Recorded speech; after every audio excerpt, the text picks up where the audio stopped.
off, and this is my van room. We've been on the road for a little over 2 months now, and I'm gonna show you guys around.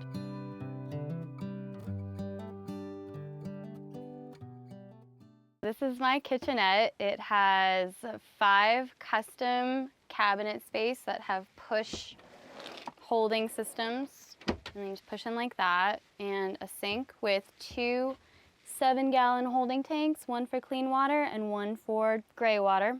I have an isotherm 12-volt fridge, which holds plenty of stuff for just me in here.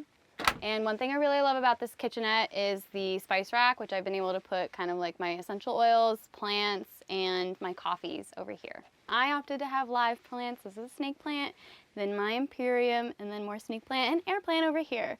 I opted to not have the builders who built this van do cabinet space when I bought it because I didn't know what I would need. So once I was living in it for a few weeks, my friend and I designed and built this shelving system and partition, and then also one over there that I'll show you in a bit. I didn't stain it or finish it or anything because I wanted it to match the rest of the build.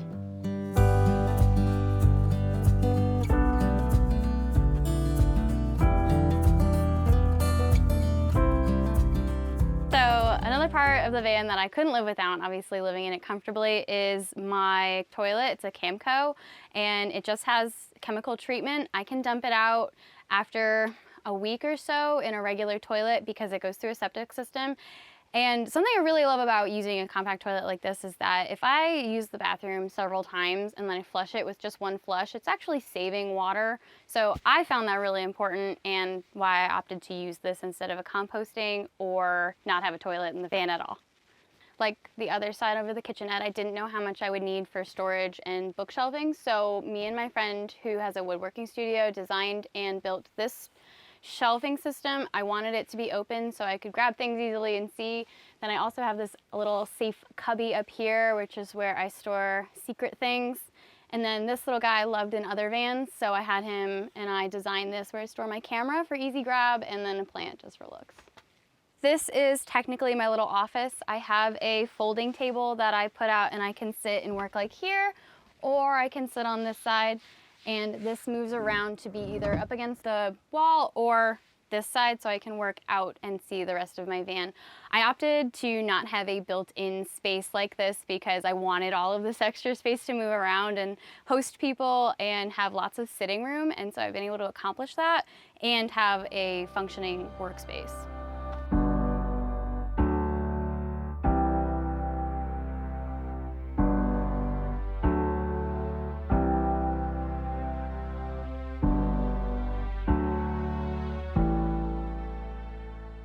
I've always been kind of dancing to the beat of my own drum kind of thing, and had always had at least one tab open my professional life of a remote work or traveling or teaching English in another country for a year. Always kind of exploring and curious about those situations, and remote work in general, like copywriting and freelancing. And so I was originally going to live in a scamp trailer. And when that fell through last year, and then obviously the pandemic hit, it just became like all the stars aligned to be living in a van because my car lease was up at the same time as my apartment lease. So some stuff had happened over the year, and I started downsizing probably halfway through the year when I just decided that I was gonna live in a van. Then I was like, okay, everything's perfect. I started downsizing. And since I had been doing all that kind of prerequisite mentally work, then it was easy to start getting rid of things, understand how much I would be needing in a smaller space like this. And then I gave up my car in December of 2020, and then I gave up my apartment in January of 2021. I had already communicated with everybody in my life from that point to have a place to stay in that interim while my van was being built by Dave and Matt Vans out in Colorado. And then I picked up my van in February of 2021. I opted to have all of this garage space so I could easily access it underneath my queen full bed on this frame. I also opted to not have it be a convertible into like a sitting space because I had all of this extra space in here and didn't have that storage and countertop. Electrical stuff lives under here.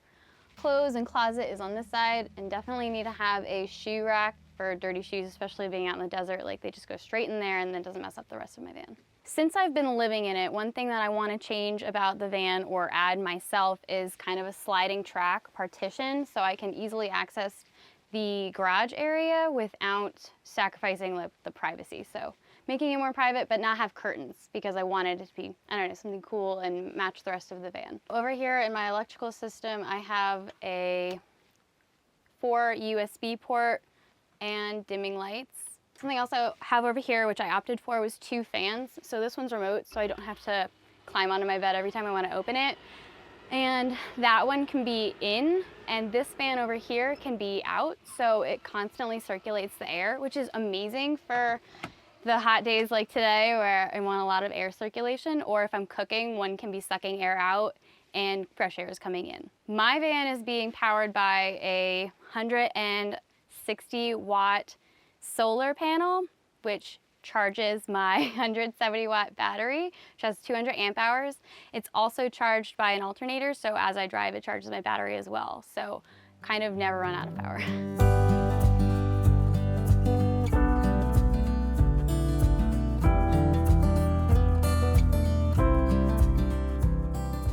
Okay, so working on the road, I am the director of operations for a startup.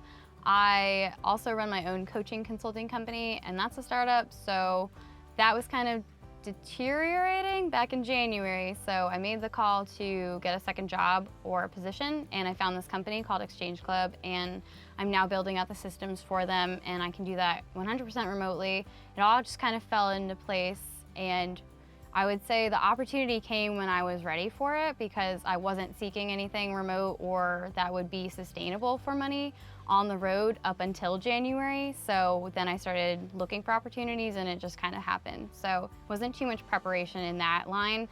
Now I use a 22 gig hotspot. It gets great service out in here in Sedona, which is where I am now. And I'm able to take meetings on the road and hike in the morning and meetings in the afternoon, or vice versa. So it's the best of both worlds. And I really like what I do, so it's been easy to kind of make a routine around this lifestyle, which is something that I was probably a little weary of, being able to fit everything in. Getting hikes in the morning, time changes have been difficult to adjust to, but luckily just a little bit of communication and everything's been able to work out fine. This awesome queen full memory foam mattress. I sleep like an absolute rock on this thing, and it fits everything. I'm pretty short, so it fits 5 feet and then some change across, and I don't have to sleep diagonal, and there's plenty of space. So sometimes I work up here, sometimes I don't. And then I have the 2 windows for natural light up here. I have a little strip for light at night when I'm reading, and then the lights from my electrical panel come up here on the bed too. I also have the fan. I stay plenty cool up here when it's really hot. This is the front of the cab. Some things that I really love about my van are the swivel seats and a rear view camera. This is so helpful. Even though I have 2 windows in the back, it's a lifesaver. So the next part that I really love is enough storage space up here for my longboard, ukulele, and an emergency roadside kit, and then also where I store my shower kit, which is a collapsible shower system, but I'll show you guys that later.